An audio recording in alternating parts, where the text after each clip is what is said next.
के जय। प्रेम से कहो श्री कृष्ण चैतन्य प्रभु नित्यानंदा श्री अद्वैत गदाधर श्रीवासादि से गौर भक्तवृंद के जय। Shri Shri Radha Krishna Gopal Gopinath Sevakunj Radha Kund Girikapathan ke jai. Vrindavan Dham ke jai. Semaya Panavadev Dham ke jai. Jagannathpuri Dham ke jai. Gangamai Yamunamai ke jai. Srimati Tulsi Devi Bhakti Devi ke jai. Samaveda Bhaktivinoda ke jai. Nittai Gaur Premanande. Our glory is to the Samudra devotees. Our glory is to the Samudra devotees. Our glory is to the Samudra devotees. Our glory is our glory to Sister Gaur and Gauranga.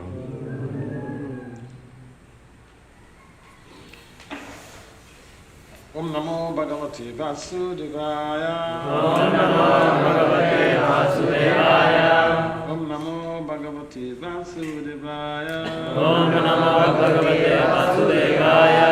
Om Namo Bhagavate Vasudevaya. Om Namo Bhagavate Vasudevaya. Narayanam Namaskritya. Narayanam Namaskritya. Devim Saraswati Vyasa Tato Jaya Mudire. Nastapraeshu Vargeshu Nityam Bhagavata Sevaya. Bhagavati Uttamaśloke Bhakti Bhavati Naistiki.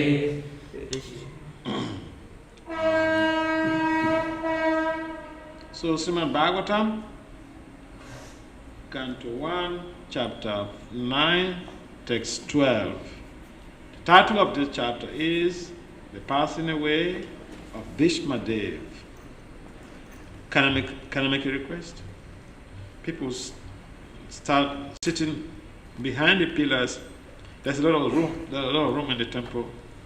Please, we are supposed to be personal society, not impersonal society. So we want to have some face contact when we meet. I know I'm coming from America, but I'm not carrying guns. Americans are fond of guns. And so you feel free to come close.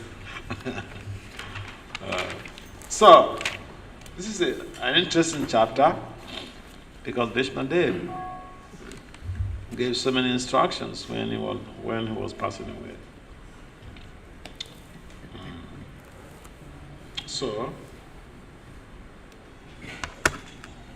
text 12.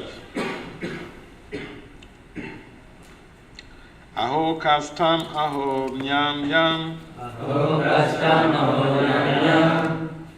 Yadiyuyam dharmanandanana. Yadiyuyam dharmanandanana. Jivitum narata klistam. Jivitum narata klistam.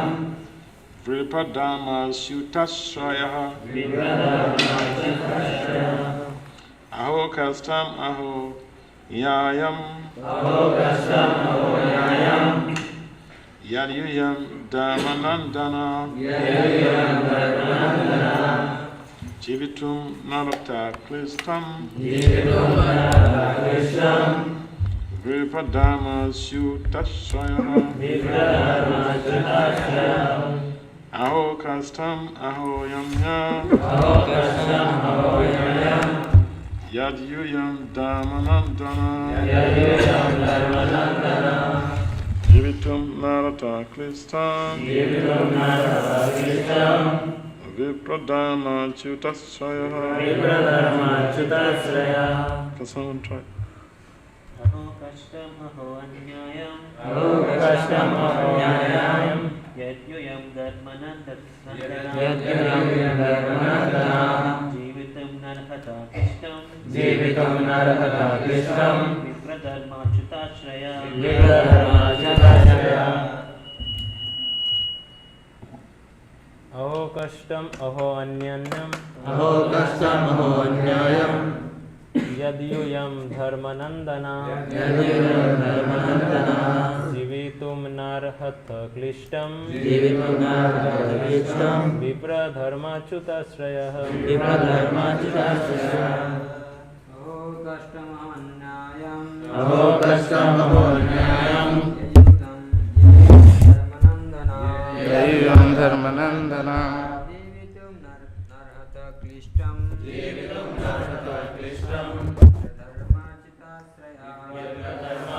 Dharmachitashraya. Anyone else to try? This is the age of digital. This is the digital age of digitalization. So those who have those small gases, they're free to recite. Okay, yes. Aho Kashtam Aho Ananyayam Aho Kashtam Aho Nyayam Yadyuyam Dharmanandana Yadyuyam Dharmanandana Jeevitum Narhat Klishtam Jeevitum Narhata Klishtam Vipradharmachyutashraya. Okay. Anyone else? All of those Guru Kulis. Anyone else? Anyone to recite his best? You don't. Okay, you don't have the small gaskets. It's all right. Aho Kashtam Aho Nyayam Yadyuyam Dharmanandana Jeevitum Narhata Klishtam Vipradharmachyutashraya. Aho Kashtam Aho Nyayam Aho Kashtam Aho Nyayam Yadyuyam Dharmanandana Yadyuyam Dharmanandana Jeevitum Narhata Klishtam Jeevitum Narhata Klishtam Vipradharmachyutashraya. Aho Kashtam Aho Anyayam Aho Kashtam Aho Nyayam Yadyuyam Dharmanandana Yadyuyam Dharmanandana Jeevitam Narhata Klishtam Jeevitam Narhata Klishtam Vipradharmachyutashraya. Vipradharmachyutashraya. Aho Kashtam Aho Nyayam Yadyuyam Dharmanandana Jeevitam Narhata Klishtam Vipradharmachyutashraya. It's a Guru Kuru, right? Okay, so it's balanced now. The mothers recited, the male devotees also participated, and the Guru Kulis participated. So this is very good. It's, it's shared participatory recitation is important because it purifies the individual who recites, it purifies the hearer. So, and one of the things we practice in Krishna consciousness is how to recite verses, recite Bhagavatam verses, Bhagavad Gita verses, Nectar of Devotion verses, Padisambhita, so many other things. Because when you have to talk, when you have to preach, and you have also some specific verse or verses to back up what you're saying, is those recitations or those reminiscences of the Shastra authenticate what you're saying. That's what the Christians do all the time. They quote, of course they quote all the time, but in most cases they don't do what they quote. And so if someone quotes all the time and they don't seem to do what they're quoting, I call that, I'm sorry, sometimes I generate my own terminologies. That's the work of critical and creative thinking as a scholar. So I refer to them as, parrotologists. A parrot recites anything. Parrotologist is someone who acts like a parrot, can just recite quote some verses from the scriptures, like anything. I mean, it's like you find people give Bhagavatam Katha, and once they finish, they go down the podium and they're smoking. They do that for fame and for money. They get purified, believe it or not. It's Like someone puts his hand into the fire, they get burnt. Whether they believe that fire burns or not, they get burnt.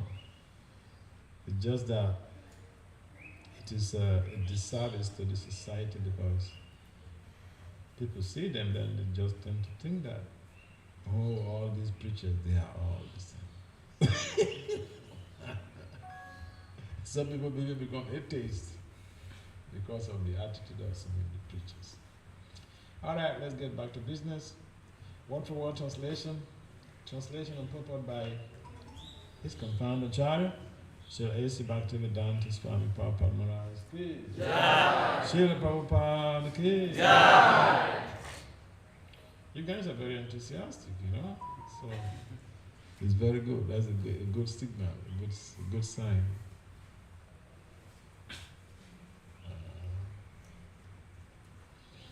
Okay, what to what? Aho. Aho. Oh. Oh. Kastam. Kastam. What terrible sufferings. What terrible sufferings. Aho. Aho. Oh. Oh. Anyayam. Anyayam. What terrible injustice. What terrible injustice. Yet. Yet. Because.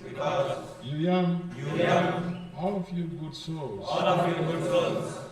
Dharmanandana. Dharmanandana. Sons of religion personified. Sons of religion personified.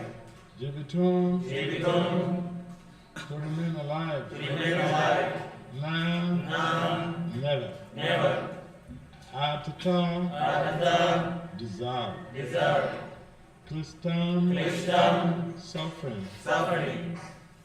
Vipra. Vipra. Brahmanas. Brahmanas. Dharma. Dharma. Piety. Piety. Achyuta. Achyuta. God. God. Asyaha. Asyaha. Being protected by. Being protected by. Translation. Bhīṣmadeva said, oh, what terrible sufferings and what terrible injustices you good souls suffer for being the sons of religion personified. You did not deserve to remain alive under those tribulations. Yet, you were protected by the Brahmins, God, and religion. Please kindly respond to the speech. Repeat. Bhīṣmadeva said, Oh, what terrible sufferings. What terrible sufferings. And what terrible injustices. And what terrible injustices. You good souls suffer. You good souls suffer. For being the sons of religion personified. For being the sons of religion personified. You do not deserve to remain alive. You do not deserve to remain alive. Under those tribulations. Under those tribulations. Yet you are protected. Yet you are protected. By the Brahmanas, God, and religion. By Brahmanas, God, and religion. The devotee may not deserve to remain alive by dint of what they pass through. But Krishna protects. Mari Krishna Rakake, Raka Krishna Marake. Krishna protects. Person may suffer. But even the suffering is a stepping stone for upliftment. So, purport. Maharaja Yudhishthira was disturbed due to the great massacre in the battle of Kurukshetra. Bhīṣmadeva could understand this, and therefore he spoke first of the terrible sufferings of Maharaja Yudhishthira. He was put into difficulty by injustice only, and the battle of Kurukshetra was fought just to counteract this injustice. Therefore, he should not regret the great massacre. He wanted to point out particularly that they were always protected by the Brahmanas, the law, and religious principles. As long as they were protected by these three important items, there was no cause of disappointment. Thus, Bhīṣmadeva encouraged Maharaja Yudhishthira to dissipate his despondency.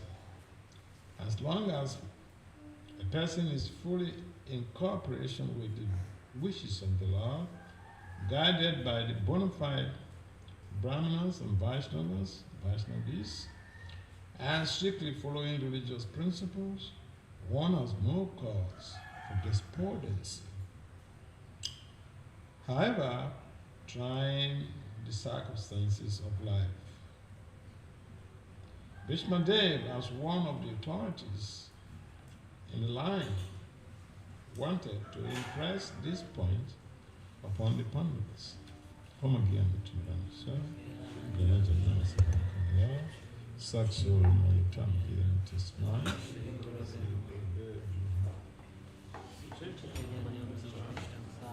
Stavitam yena bhutale swayam rupa padata sva padataka. Vande Sri Krishna Chaitanya Nityananda Sahodata Gurudaya Puspavanta Chitta Chandra. Jaya Sri Krishna Chaitanya Sri Advaita Hare Krishna, Krishna Krishna, Hare Hare, Hare Ram, Ram Ram, Hare. Namo Vishnu Padaya Krishna Krishna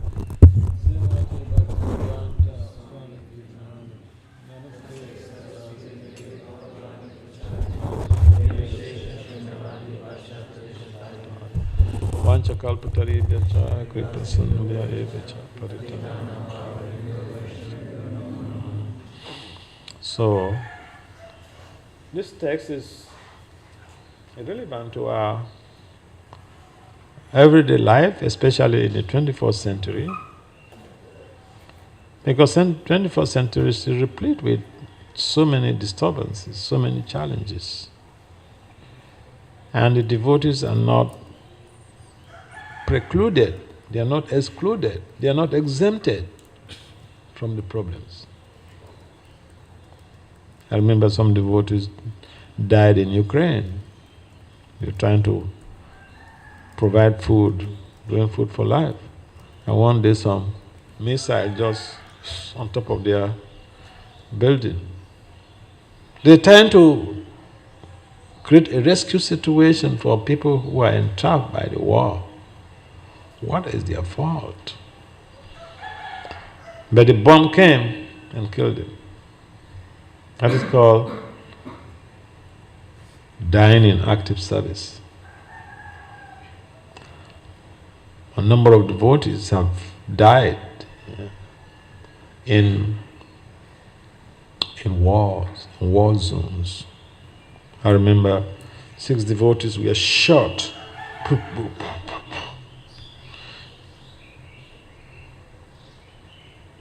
by a rebel leader in one of these developing countries in West Africa during a civil strife. So, yeah, we say we are not these bodies, but we have feelings, we have emotions, we think, we will, and therefore, if something happens to the body, it does create some impact even on our consciousness. So problems, the world basically is a place of crisis. If someone is living on this planet and is thinking tomorrow is going to be better, they are in the mode of joking. They are what? In the mode of joking. Because tomorrow, no one can guarantee tomorrow. Even Krishna's cousins had to pass through so much of crisis. Imagine Krishna, the Supreme Lord, who gives protection to everybody.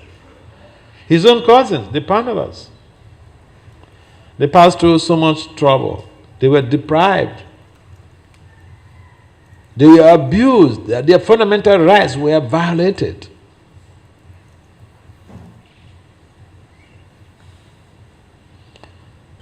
So, Yeah, there's a lot of lesson what Pandavas passed through in relation to our own daily practice of devotional life and our social activities, professional involvements and all these things. The Pandavas, Krishna was their messenger. God, the Supreme, was their messenger. Yet they passed through so much trouble. What does that mean to us? And here, Bhīṣmadeva was so much concerned. And when even basically the war was fought because of the violation of the fundamental rights of the Pandavas.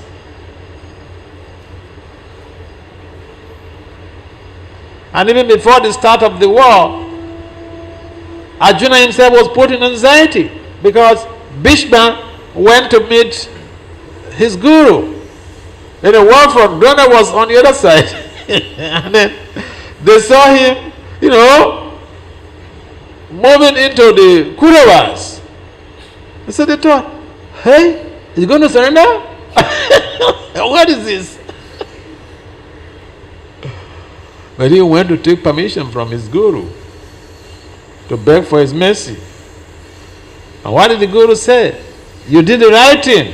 If you didn't come to me to seek for blessings, you may not have the opportunity to win the war. So what does that mean to us? Consultation with the spiritual master. Whatever we want to do. Krishna was basically the spiritual master of the Pandavas too. And Arjuna was so much soft-hearted. And there are just some people like that. I know some people like that. That someone put them into so much of difficulty, so much of suffering, and they're still very considerate.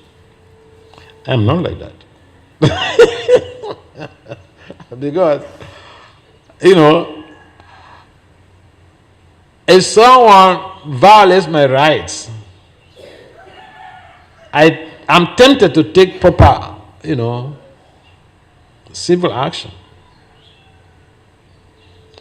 In that way, it helps the person so that they don't have to come back to suffer for the reactions. But some people, they're very, very soft-hearted. Arjuna was also very soft. Although he was a Kshatriya, but he was very soft-hearted. And therefore, he was making all of these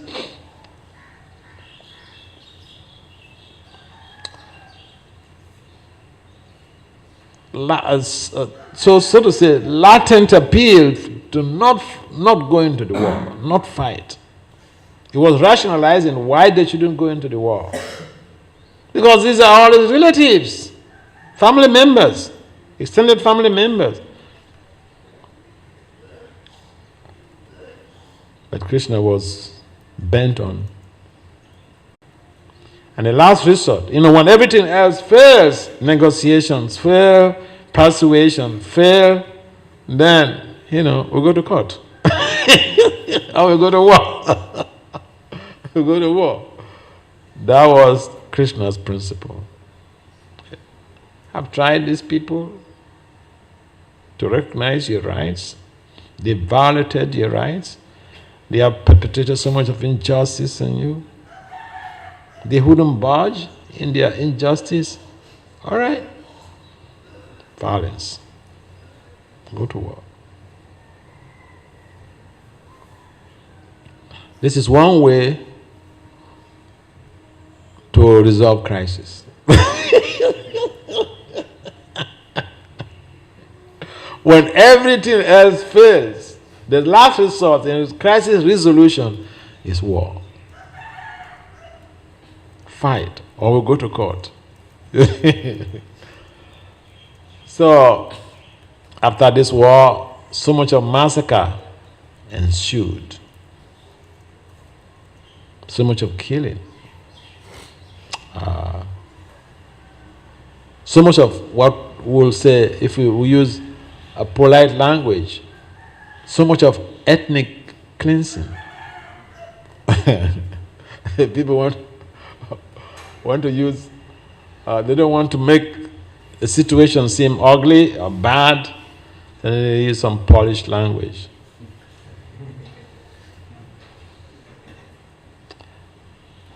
Bhishma was very observant how Yudhishthira had been despondent because of that massacre. The war was basically to give Yudhishthira a chance to be able to rule the kingdom. But the outcome of the war was so much, there was so much of devastation that Yudhishthira went into despondency.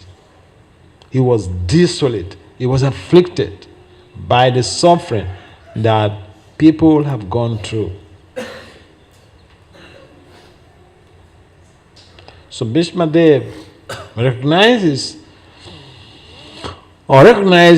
Yudhishthira's predicament. He recognized Yudhishthira's situation. He identified the challenges that Yudhishthira was passing through. See, it takes a lot of intelligent quotient to be able to identify someone's problem. If you start talking and you don't know the person's need and you just start talking, it makes no sense. And that is why people are trained professionally, educators, they train professionally to be able to speak according to the needs of their audience. So, Bhīṣmadeva was a Kshatriya educator. He spoke according to the needs of his audience. He was able to recognize the needs of Yudhishthira. He recognized the problem that Yudhishthira was at that time facing. Despondency. In academics, if you want to conduct a research, there is a section called problem statement. What is the problem that you want to solve? So you have to generate the problem. Otherwise, what's the use of your research? So there was a problem, and Bhīṣmadeva wanted to orally address that. And that is why he was speaking like this to Yudhishthira. Consolation was there. Encouragement was also there. Motivation was also there. So there are so many things in the Shastra. We may choose to repeat those stories as Puranic stories to purify our existence, but we can also learn a lot to be implemented in our own lives.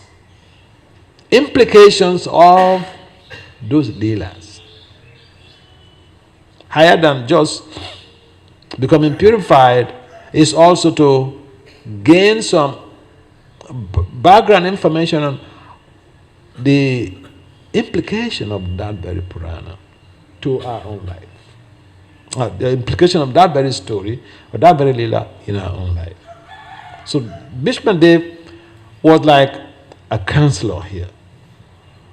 You know, when people are in problem, they go to meet a therapist or meet a counselor, because the counselor or the therapist has integrated information to be able to address people's problems. So Bhīṣmadeva was acting as a counselor here. And he was trying to diffuse Yudhishthira's despondency with loving care and supportive, spiritual supportive energies. And so this helped Yudhishthira a lot in his new service. When you have to engage in some new service, there's a lot of things that you need to do. In management science, one of the things that people learn when you talk about engaging in something that you just commence a project. How do you maintain the enthusiasm? How do you get support? This is called leading change. You initiate a change. Yudhishthira and the other Pandavas, they initiated a change. And now, how to lead that change? Yudhishthira was already stuck in despondency. And so here, Bhīṣmadeva comes to diffuse that despondency. Despondency is also like an element of resistance to change.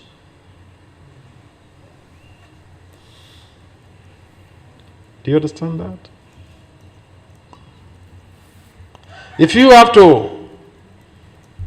initiate a change, you have to sustain that change, how to lead that change, and even how to manage that change to its logical conclusion is always a big problem, because you have, in most cases, some elements of resistance to the change. Here, despondency was an element of resistance to leading the change that the Pandavas had initiated.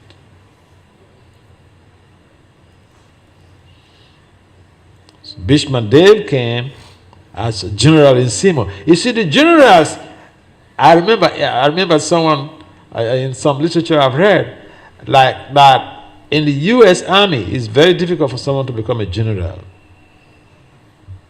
because the general leads the troop to at the war front.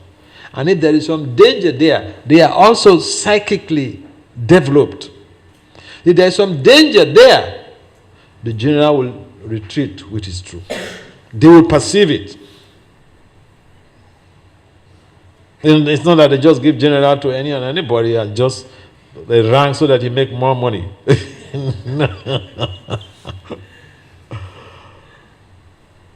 So Bhīṣma is a general in Simo. I used to call him General Bhīṣmadeva. So he has that technological development, spiritual technological development. He is also very devoted. And so he stands a better chance to be able to persuade someone to do something. Persuasion means that someone is stuck or even not willing to do something, but you come to give the person some logical reasoning. So in our lives, we need people in our lives that will have that potency of convincing us to do things that we literally may not even think about doing, or we may not even dream of doing, or we may not even be willing to do it because of some limitations. But then the person comes to convince us. Yeah, you need to do this. So there's a lot of things, a lot of stuff there.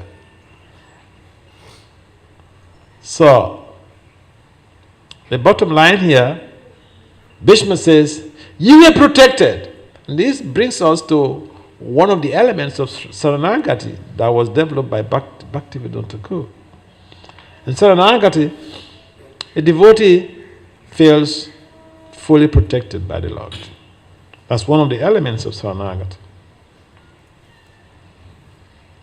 So Bhīṣma,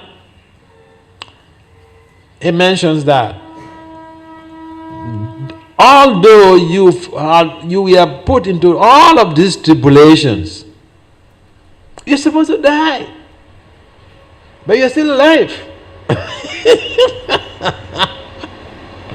They tortured you so much, They abuse you so much of injustice, so much of violation of your rights, but you're still alive. They try to kill you, but you're still alive. So he said, you were protected by Krishna, by the Brahmanas, by principles of religion. If one is following the principles of religion, one gives his life to Krishna and Guru and is ready for whatever that happens. That was the situation with the Pandavas. So Krishna protected them. Arrangements were made by higher forces for the protection. Otherwise, see, when they are, grass house was burned burned to ashes, idea was to burn them alive. But there was some infiltration. They got the message. And sometimes some things happen and they say, oh, that guy, he has mystical powers. Right. But here was a case that the people who plan to kill him, they might be thinking, oh, they're still alive?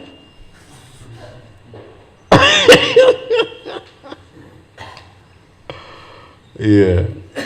It's a Krishna factor. Mare Krishna Rakake, Raka Krishna Mare. Krishna wants to protect. It's difficult to kill the person. But if Krishna wants to kill someone, it's very difficult to get protection from anywhere, even from the demigods. And we find so many cases in the scriptures. What's the time there? What am we supposed to stop? Huh? 7:50? Yeah, I'm asking about time because I'm conscious of the fact that a number of you are students, are professionals, so we have to be conscious about time. I know the situation in India. You go to some temple and you ask Bhagavatam class or whatever, you ask, oh, what time are we stopping this class? Oh, Maharaja, you're not in America, just go on.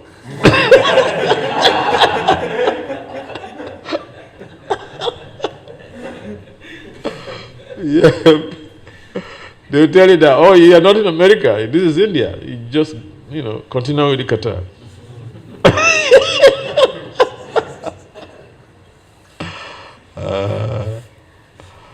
So, it's a lot of information, a lot of lessons we can learn from this text and every other text in the Bhagavatam.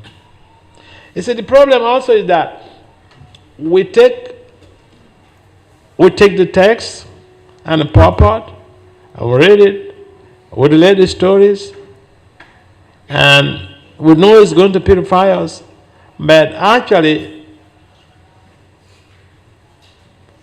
what do we take home with?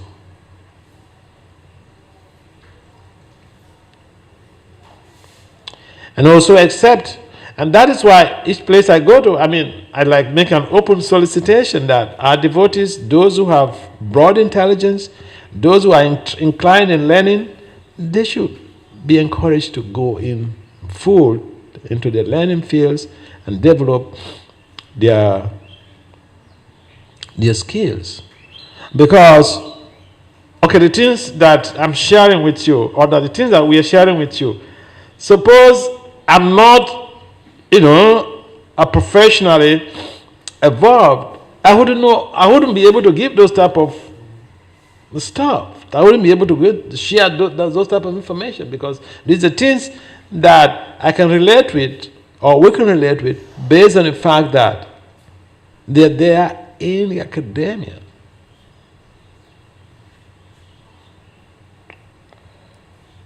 And so we have so much in our books. The problem is, a number of us, we don't have the broad intelligence to be able to digest the social the social constructs and integrate those social constructs into the backward constructs to be able to create a positive change.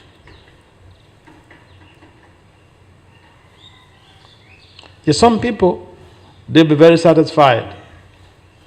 They chant 108 rounds. In Vrindavan, there are people who chant 108 rounds. Oh yeah. I still people who chant 108 rounds. In Vrindavan, yeah. So, but then, you see, if you don't have anything to do, anything else to do, that's good. That's okay. But we are preachers. And therefore, the Bhagavatam, the Bhagavad Gita, Chaitanya Charitamrita, we have to study these books. These days, the GBC, they are evolving different type of approaches into encouraging people to read Prabhupada's books. Now, if I think they're making some new laws about those who want to take sannyas, how many types of degrees you should have, Bhakti Sastri, Bhakti Vaibhav, or whatever. You want to become a guru, they are also making some new rules. So that because people, a number of us don't really read Prabhupada's books. So if you want to be in those type of service mood, you're forced to read Prabhupada's books. And therefore, the important note here is that a devotee, no matter how many years we are serving devotional service, we may experience some challenges. The Pandavas experienced challenges, but they were protected because of their situation, because they were properly situated in Dharma, the religious principles. The Lord protected them, the Brahmanas protected them. And sometimes we tend to see injustice, or we perceive injustice. It doesn't mean that we're not being protected. Situation could have culminated to a very great degree, but because the protection is there, what we experience could be regarded as the tip of the iceberg. So we should be encouraged to move on in our devotional life, because this is the source of emancipation from these clutches of samsara, material existence, repeated birth and death. If even you have 3 PhDs, you cannot be happy in this world without Krishna. And I've seen people in my school, I've seen some professors who are suffering. They have 3 PhDs, they have 3 doctorates. Yeah, 3 doctorates. But they're still suffering. Yeah. So, but then when you have professional devoted just by your presence in a particular environment, a particular community, a particular office, that's how it works. So Bhīṣmadeva is here giving us a sense of direction that we are protected. Otherwise, it could have been a worse situation. Bhīṣmadeva is letting us understand we don't deserve to live, but we are protected by the Lord. So, Pandavas, it's a case in point. It's a case study of devotees who suffer, but they were ultimately victorious. So we should endeavor to become very much dedicated devotees and we give our lives to Krishna based on Saranagati, and Krishna will do what he deems appropriate. Any comments or questions?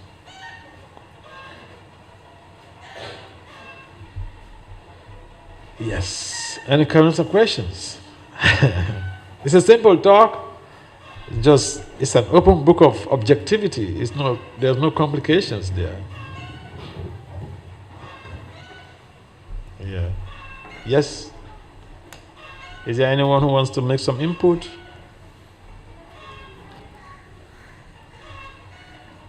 I appreciate your participation in this Bhagavatam class, participation in the whole of the morning programs. It's very enthusing. It's just only one night here, but it's very enthusing, to be around very enthusiastic people, devotees. Yes.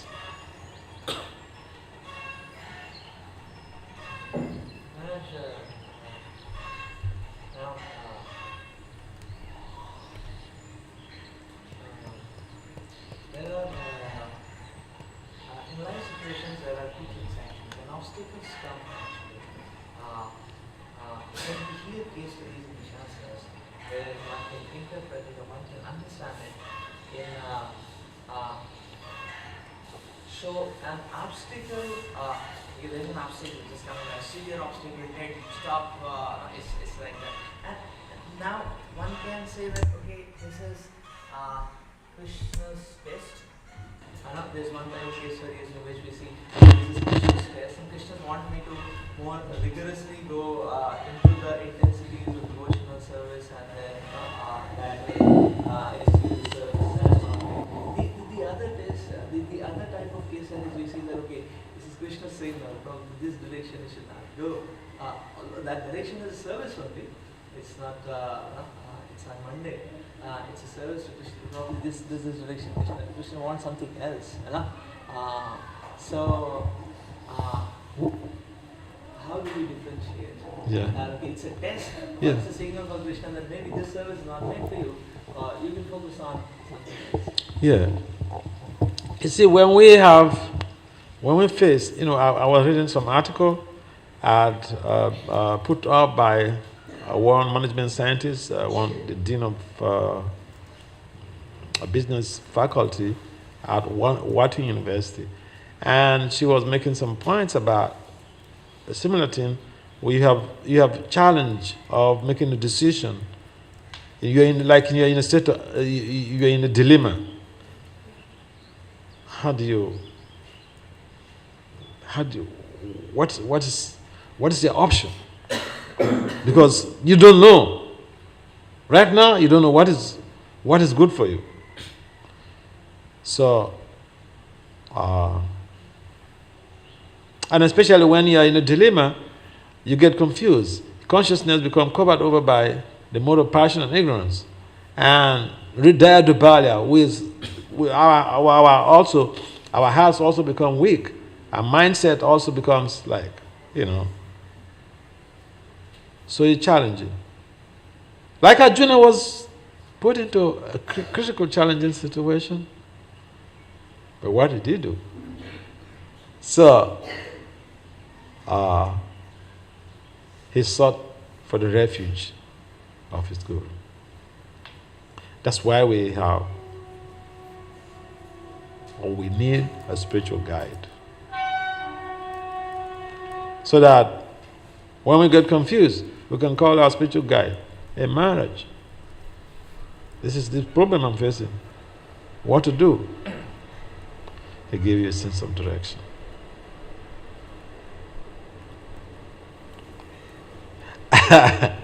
I remember several years ago when I was using social media intensely. So I had some young mentees that some of them were just coming into the university, and some of them were in graduate school, but they're living a life of sanity. So I remember one day, one of them is a girl, so she was having a chat with a boy, and then she came into a dilemma. So she called me up.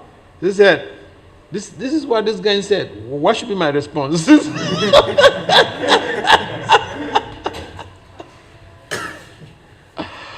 Yeah, so we face the challenge of making a decision.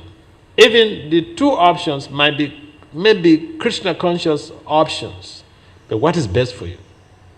What is best for your future? What is best to expedite your spiritual progress? So we need some guide. And if we don't have access to our spiritual master, we should also still need some highly evolved Siksha who can give us a sense of direction. Otherwise, it could be very challenging. Yeah. It's a very nice point, and Arjuna had the difficulty of making a decision. And we also have difficulties in making a decision in terms of our spiritual choice. I didn't have the opportunity of being at a crossroad to make a decision, because all my life, as I was growing up in devotional service, it was like, direct instructions from the Guru. Hey, you do this. Hey, go and preach to the professors. Hey, go get a PhD. Hey, do this. The Guru. Yeah. So then your life becomes easier. But it could be very challenging. Like I was mentioning last night too, I think to you, how you have a close relationship with the Guru, it could also be very challenging. And my life, I had to go through the most challenging periods. I remember when I was in Africa, and then the temple, when I became the president of Lagos, the society was in crisis.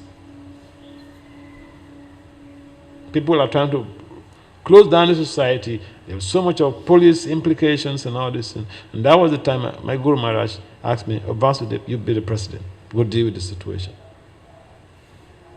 Yeah. I remember I was arrested one time. I was called, the police came to arrest me. They said, your Guru did this and this. Here you come.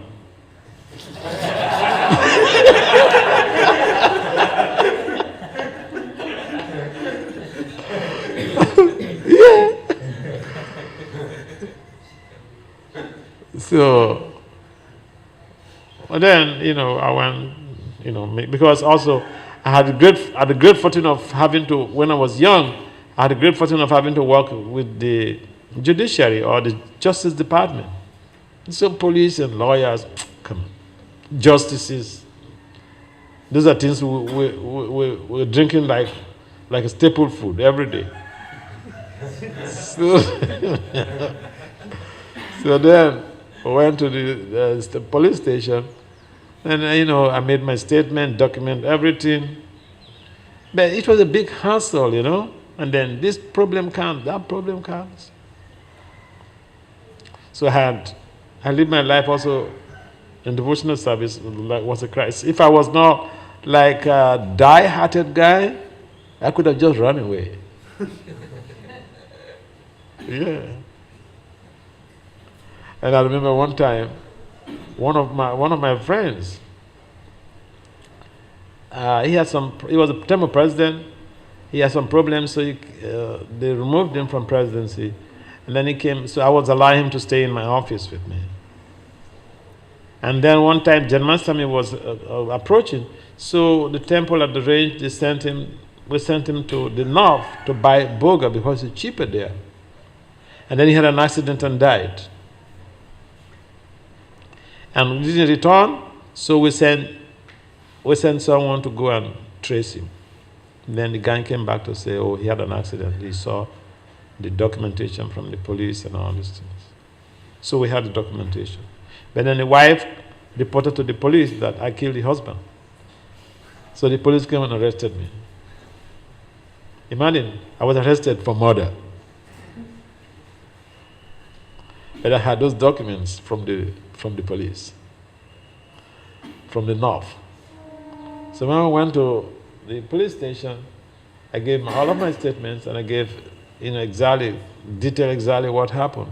So I'm telling this story for you to understand that devotional service is not a cakewalk. So these are physical problems, social problems, but because we are in devotional service. So then I made my statement to the police, brought out those documents from their own police in the north about the death of this guy, coroner's report on everything. They were surprised. He said, "You got this document from the north?" I said, "Yes.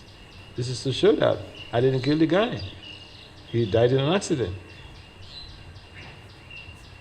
You know what the police did? They banned the wife from going to any Hare Krishna temple.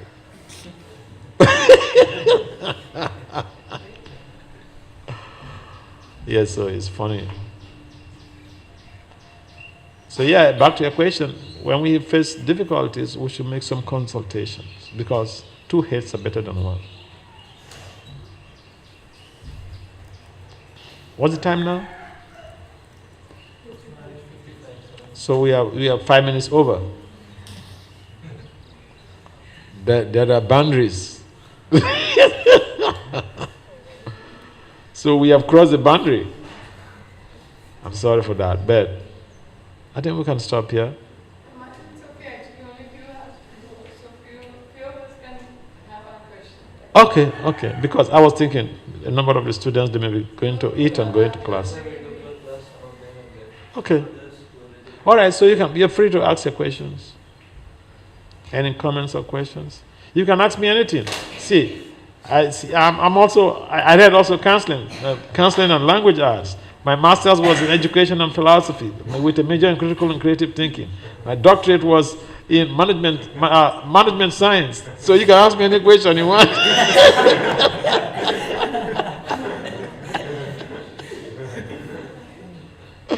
You feel free to ask me, whether you ask questions about your career. Yeah. That's the beauty, yes. Hare Krishna Maharaj. Thank you for the wonderful class. So you have mentioned that devotional service is not like a cakewalk. Huh? Devotional service is not like it's not a cakewalk. No, it's not a cakewalk. From my own experience. So there are so many challenges we face in the practice of devotional service, and when challenges come, we see that it shakes up our faith in Krishna, even in the society, even on devotees also. So in that situations, how should we maintain that immense faith that so Krishna is going to help me, devotees are going to help me, society is going to help me. How this faith can be maintained even in the challenging situations? Yeah, we literally, from the philosophical perspective, first of all, we have to understand, in academics, we have what is called a theory or a model. And if even you want to lead a community, or you want to manage an institution, or you want to manage a project, if you don't follow a specific model, you will not be able, you're not doing your job scientifically, because you don't have any guide. I mean, it's something that comes into your mind, then you do. So, for us to understand and deal with the problems that ensue in our devotional life, we have to understand the models that we have to be able to implement in our lives or implement in our day-to-day activities. For instance, the Saranagati model, Bhakti Vinod mentions that we should have that faith that Krishna is our supreme guaranteed protector. So something may happen to me, but then I understand that based on these instructions or based on the ideas of the Srimad Bhagavatam, that yes, I'm supposed to suffer more than what I'm experiencing, but because of my devotional service. I'm just having a tip of the iceberg. Even challenges, sometimes material energy creates challenges for us. But the challenges is not that, somebody is going to come and give you meat. Hey, eat this meat. Everybody will know that this is Maya, right? Sometimes the challenges are very subtle. And sometimes the challenges are created to distract us, to shake our faith. I mean, that's the reason why I gave some of those stories of my own personal life, that the case where, here's another case I was sharing also with them. My Guru Maharaj instructed me to go to a particular country where 6 devotees were killed. He said, go there and find out, go and investigate what exactly happened. War was still going on.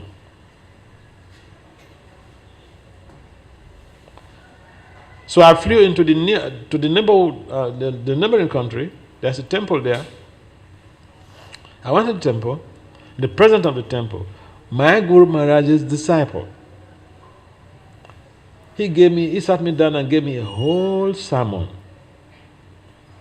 why I should not go there.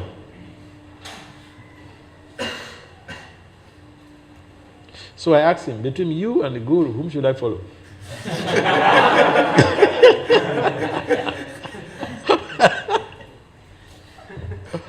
I told him, get away. So you have to differentiate between who is distracting you from the order of your Guru, who is distracting from a devotional service, because everyone is putting on tilak. But you should be able to figure out, is this according to Guru, Sadhu and Sastra? Challenges, yes, we'll have challenges. But in some cases, the challenges are meant to really purify us.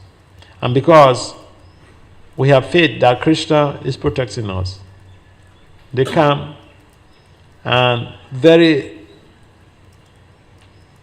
very fast you overcome it. If we don't overcome, I remember one senior devotee, that time I just joined, and then I was making some complaint about some things that he did, and then he told me, Vasudeva, you're in devotional service, you face challenges. You pray that your challenges should come now. He's my friend, a senior devotee. So he did something, and then I was there blaming him. And then he told me that you will have challenges too. You should pray for your challenges to come now. Challenges we cannot run away, because it's like a kid in a school, whether you like it or not, you will have to sit for exams. You sit tests. The tests and exams are meant to promote you.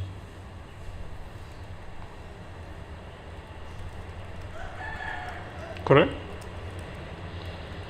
But see, there is a need for devotees to have a good spiritual network with other devotees, some senior people who will be there for you.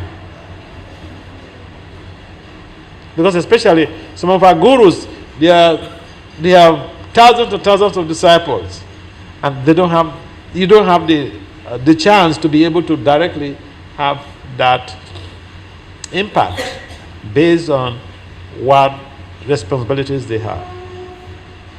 So we need a good deal of spiritual network in the devotional community, so that when we are facing some issues, we could just call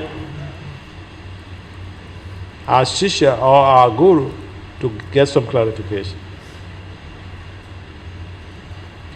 Challenges, guaranteed we will have. No one can run away from that. How we deal with the challenges is what matters. How we address the challenges. The challenges are not meant to just take us away from devotional life. They are not just meant to devastate us. is a test, exam. If we run away from the challenge, we'll come back to the next life to face that same challenge until we pass it. That's the irony of it all. We can say, well, this is just too much for me. Let me leave this devotional service. Next life, you will take birth again. That problem, that same test will face you. So better to deal with it this lifetime. Just get the appropriate tools and technology to deal with the challenges. Yes, any other comments or questions? Yes. You're welcome.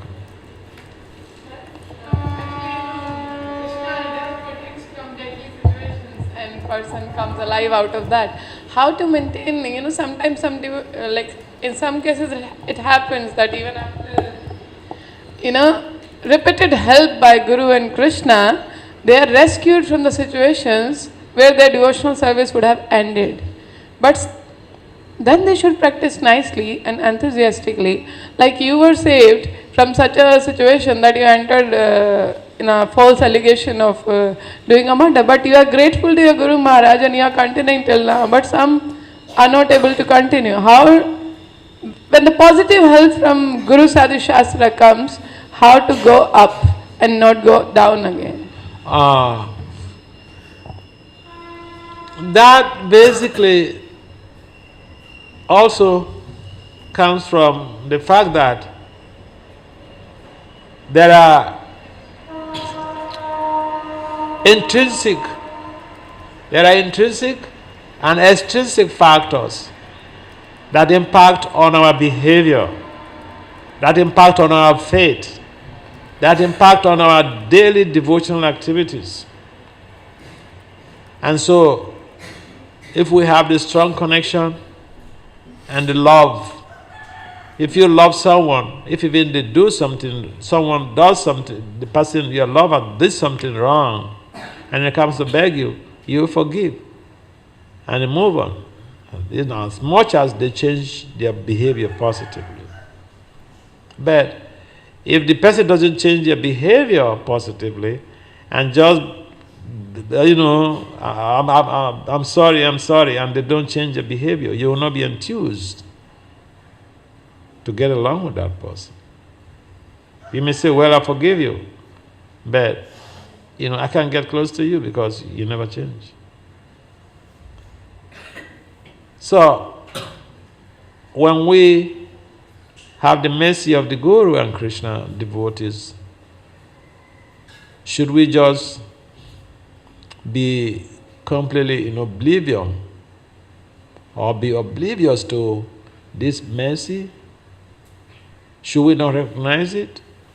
We should recognize it. And we all were getting the mercy of Guru, Krishna, Sadhu, somehow or the other. So we should recognize the fact that we are getting the mercy of Guru, Krishna, and the sadhus, the devotees.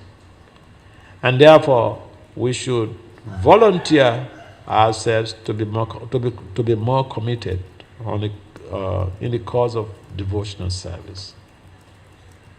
And in that way, we have developed a sense of appreciation.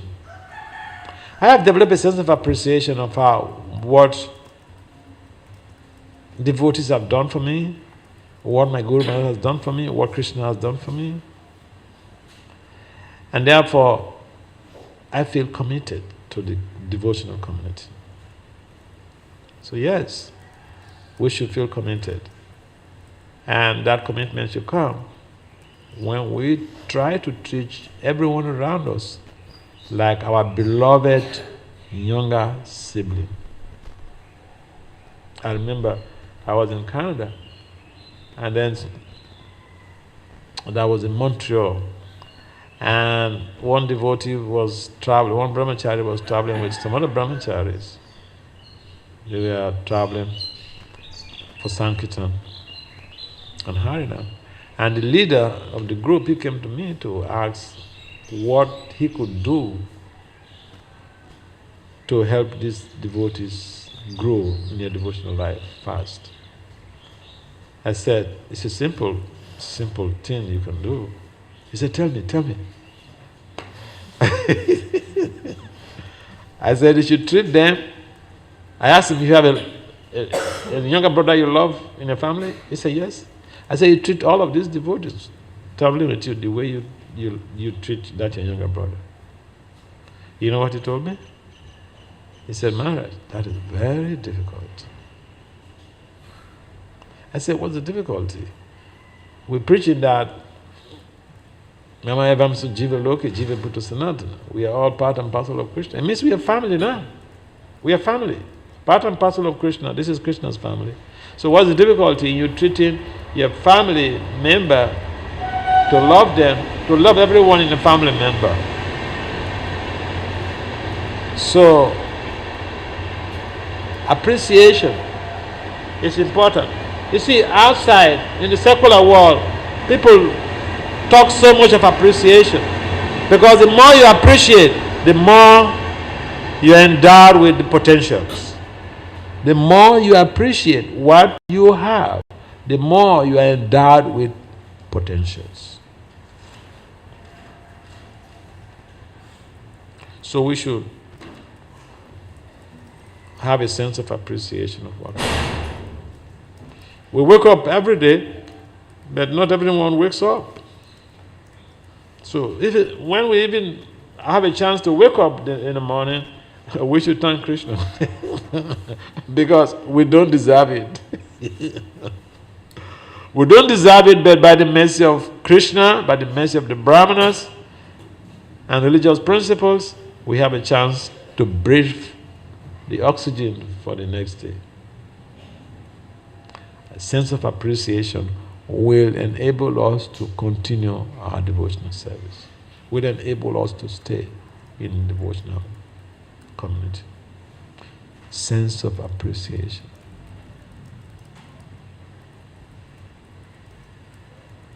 Yes, any other comments or questions? They said, I remember I went to one temple some years back, and then there was this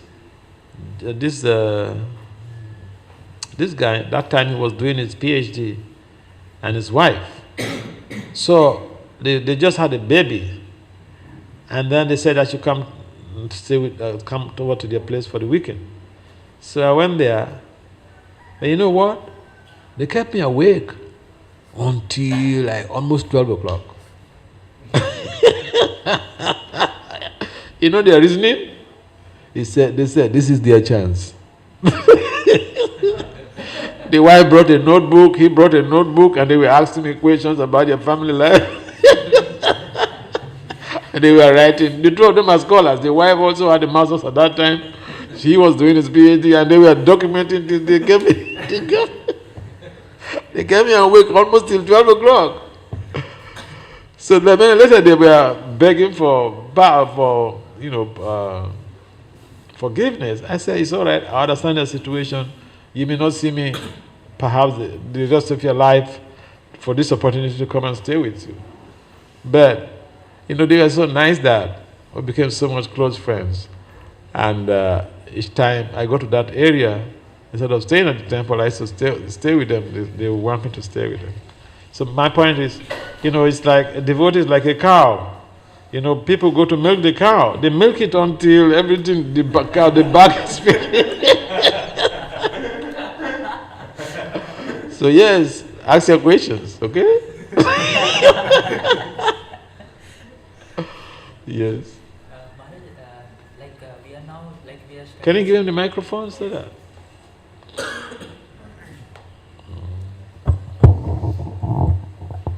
Thank you for this lecture. And I had a question that as we are studying as students, so we are balancing between our studies as well as our spiritual lives. And we have also, we also want to do service for for Krishna, and we want to buy time for that. So that requires some kind of expertise, and we seek guidance also. But many of times we actually, when we are actually studying or we are going out to actually do our work, we actually get deviated from our spiritual consciousness, or we tend to forget that we are devotees. So how do we keep ourselves focused? Oh, okay. Yeah, this is a very nice point, because in Kali Yoga, one of the characteristics of the Kali Yoga is that we're not focused, we easily forget, and all this stuff. So don't get worried about that. In research, again, I like saying some things, and I will be practical. In research, we have what is called a general problem and a specific problem.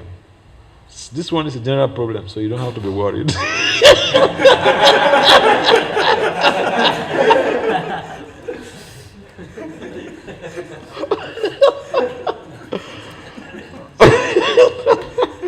So, yeah, it's a general problem that people are not focused in Kali Yoga.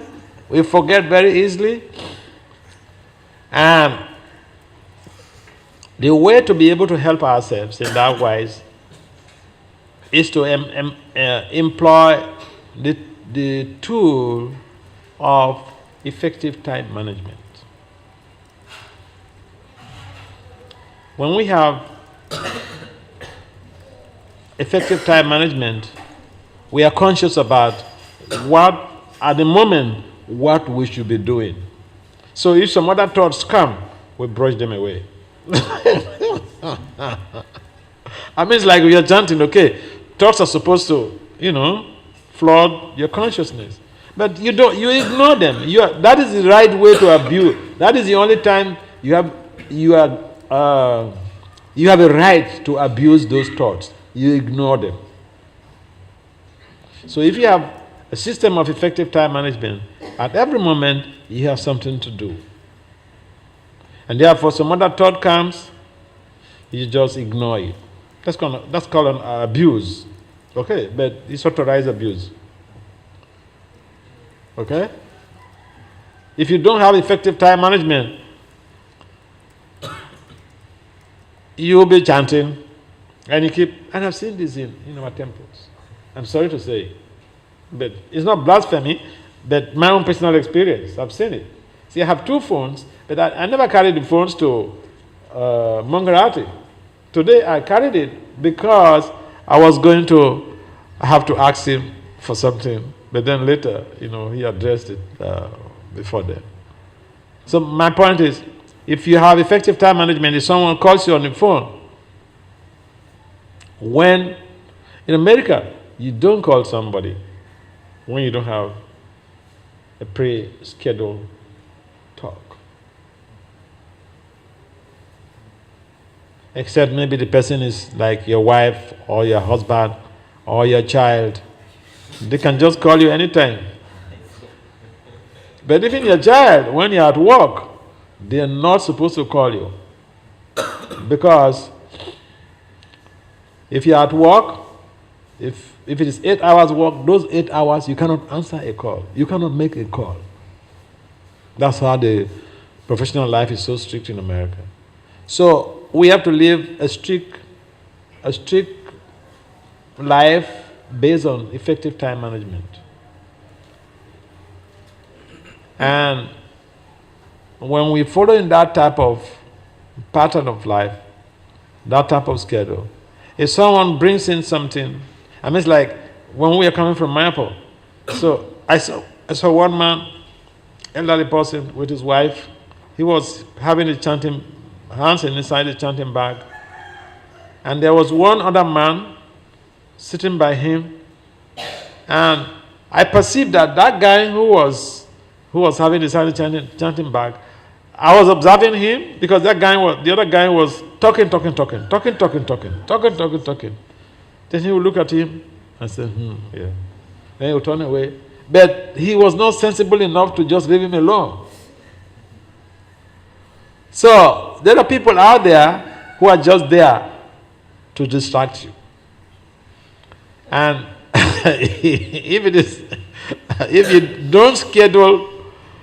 if you don't have a schedule with a person, they come trying to distract you.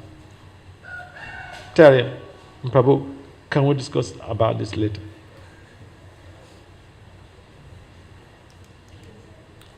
I remember in Mayapur, so I was doing japa in the morning, and one of Prabhupada's disciple, my friend, he came to me, and then he started talking some things. So I said, Prabhu, can we discuss this after japa? He was Prabhupada, he's Prabhupada's disciple, but you know, japa is japa. This is how we are trained by Bhakti Swami. Japa is japa. So, but then he was very smart. Like the Prabhupada disciple is American. He was very smart. He said, "But I will see you after now."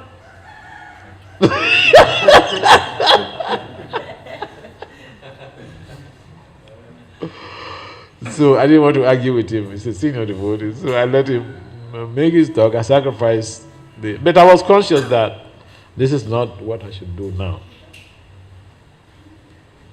But he was pushing it. And I didn't want to commit offense. But you should be conscious. Except the person comes stubbornly like this guy and say, "Oh, but I will not see you after now." Someone comes to meet you when you're reading, and tell them, can we schedule the time to talk?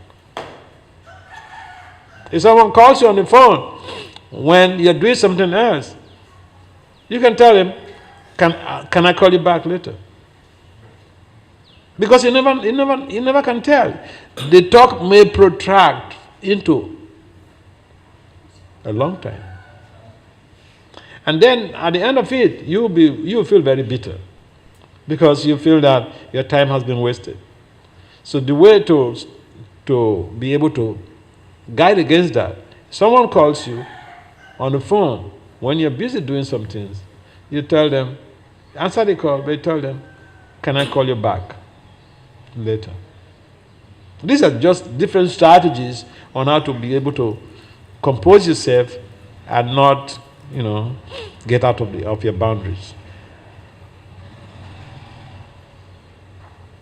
Any other points or comments? All right. In the absence of any other comments or input, we would like to adjourn this meeting. Srimad Bhagavatam ki, Srila Prabhupada ki.